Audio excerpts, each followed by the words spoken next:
हड़ताल नहीं करेंगे और नहीं समझ में आएगा तब तक इनकी आंखें नहीं खुलेगी। और रिक्शे वाले का क्या महत्व होता है ना, हड़ताल में मालूम पड़ता है। और रिक्शे की ह्यांनाच त्रास होतो आणि हे सांगतात भाडं कमी घ्या।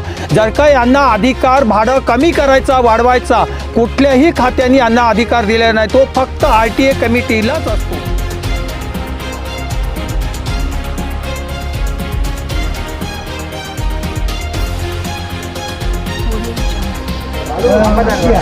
नमस्कार, मैं साहिल दुबे इस वक्त मैं मौजूद हूँ भाईंदर वेस्ट में और आप ठीक मेरे पीछे देख सकते हो कि सभी रिक्शा के यूनियन वाले और रिक्शा वाले हैं। जिस तरह पेट्रोल डीजल गैस का भाव बढ़ा है, हर वक्त जिस तरह हर दिन पैसा बढ़ रहा है, उसमें कहीं ना कहीं लोग बेहद परेशान हैं। जिसमें एक रिक्शे वाले हैं, जिस तरह CNG का भाव बढ़ गया है, डीजल पेट्रोल का भाव बढ़ गया है, तो काफ़ी दिक्कत का सामना करना पड़ रहा है। भाड़ा किस तरह लिया जाए, किस तरह लोगों से पैसा लिया जाए, हम बात करेंगे। हमारे साथ रिक्शा यूनियन के गणेश चौहान जी। सर ऐसा है कि रिक्शा यूनियन का 18 रुपया भाड़ा था लॉकडाउन के पहले, तब 10 रुपया सीट चलता था। तो पहले हमारा पैसेंजर का मुद्दा था 1+3, तो हम 3 पैसेंजर लेके जाते थे। कोरोना महामारी के अंदर हमको बोल दिया गया 2 पैसेंजर लेके जाओ, तो हमने डिवाइड कर दिया 1+3 पे हमारा 30 रुपया कर दिया 15-15। अब वो 18 के मीटर का था। अब इनका कहने का मतलब है कोई भी नगर सेवक आके लेटर दे देता है नगर पालिका में और बोल देता है कि जूना भाड़ा करो। अरे जूना भाड़ा हम करें कैसे, तभी 18 रुपये मीटर था, अभी 21 रुपये मीटर है। तो RTO इस चीज़ का हमको सर्वे करके पूरा बेकायदा हमारा लिस्ट बना के हमारा कितना भाड़ा है ठहराव है वो हमको करके देवे, नक्की करके देवे, तब तो हमने तुमसे भाड़ा ज़्यादा लिया ना। हमारा भाड़ा आप नक्की करके नहीं दे रहे हो और हम पे इंजाम क्यों लगा रहे हो? ये रिक्शे वाले पे, बुढ़े इंसानों पे इंजाम क्यों लगा रहे हो? इनमें तुमको कोई चोर दिखाई दे रहा है? मेहनत करके रात दिन करके, ये इनकी उम्र देखो और तुम बोल रहे हो कि इन्होंने भाड़ा ज़्यादा लिया। तुम्हारे 4 अगर कोई पैसेंजर ऐसा बोलते हैं ना, तो हमारे भी 4 रिक्शे वाले लेते रहेंगे तो मैं उनके साथ में नहीं हूँ। पर इतने 90 या 100 रिक्शे वाले के खिलाफ कोई जाएगा तो मैं मैदान में उतरूंगा और उनके लिए मैं कहीं तक भी जाऊँगा। एक मिनट रुकना चाहूँगा, करीबन साल भर होने आया इसके, यही विषय पे मैंने खबर की थी आपसे कि आपने बोला था कि RTO से डिसाइड नहीं हुआ है क्या भाड़ा लेना है क्या नहीं लेना है। और अब हाल ही में देखा जाए तो तब CNG का भाव कम था और अब और बढ़ गया है, तो अब भी यानी कि आपको वो जजमेंट मिला नहीं है कि भाड़ा क्या लेना है। तो आपने ये विषय अभी तक के रखा ही नहीं, या वहाँ पे आपको नज़रअंदाज किया जा रहा है? इससे जैसे आपका 21 रुपया GR आप मुझे पास करके देते हो 21 रुपया मीटर, आज हम मीटर डालते हैं 21 रुपया हो जाता है, तो आप दूसरे दिन आके आपका काम है ना सर्वे करके देना। RTO वाले आप हो के हम हैं, हम इसे क्यों रखें? हमारा क्या ज़रूरत है इससे रखने का? आप बोलते हो कायदे से चलने का, सर पे टोपी होना चाहिए, पैर में जूता होना चाहिए, इधर बैज लगा रहना चाहिए, ड्रेस पहना रहना चाहिए। तो ये रिक्शे वाले का जो कायदे से सर्वे होता है ना, वो भी आपका काम है करके देने का, मेरा नहीं है जाने का। क्यों जाऊँ मैं? ये आपने उस समय भी शायद पत्र व्यवहार किया था, तो अब तक कोई रिप्लाई आया कि नहीं आया उसके ऊपर?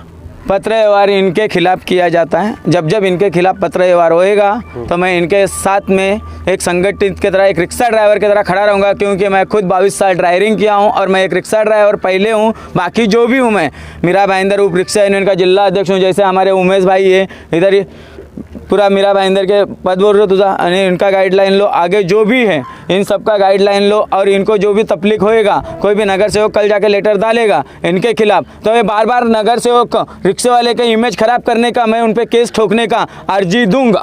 नहीं, लेकिन ये तो इनके खिलाफ जा रहा है, तो आप लोग ने आपके तरफ से कोई अर्जी दिया कि नहीं कि भाई हमारी ये मांग है, ये होना चाहिए? इसी चीज पे साल भर पहले भी बात हुई थी, तो क्या डिटेल मिला उसका जब आपने दिया इसके विषय में, तो आपको क्या रिप्लाई मिला उससे?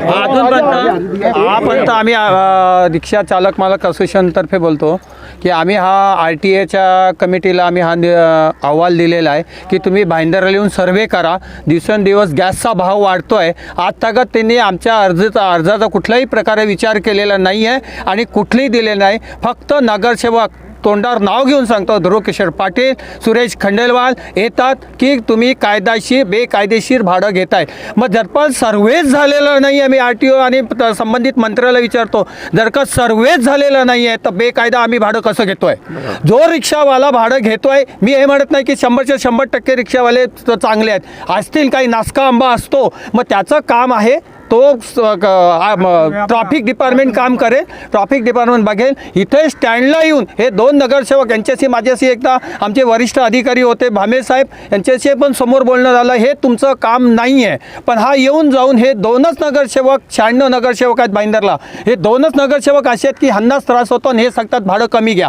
जर का यांना अधिकार भाडं कमी करायचा वाढवायचा कुठल्याही खात्याने यांना अधिकार दिलेला नाही, तो फक्त RTA कमिटीलाच असतो। तर माझं एवढंच म्हणणं आहे की RTOने लवकरात लवकर येऊन हा सर्वे करून आम्हाला योग्य तो न्याय द्यावा. जेवढा आमच्या रिक्षावाल्यांवरती केसेस होतात, बिनकामी केसेस, पोलिसांना तर केस घ्यावे लागतात, पोलीस कोणाच्या अंडर प्रेशर केस घेतात हे आम्हाला माहीत नाही आहे, पण हे ह्यांना सांगा ह्या खोट्या केसेस आमच्यावरती करू नका. आमच्याकडे 70 वर्षाची माणसं बायपास झालेली रिक्षा चालवतात, शासनाने कुठलेही लक्ष दिले नाही. मला एक प्रश्न विचारायचा आहे तुम्हाला अर्जी देऊन किती दिवस झाले आणि काय आश्वासन तुम्हाला भेटला होता तेव्हा? आश्वासन दिलं होतं, अर्ज तर दिला होता आम्ही.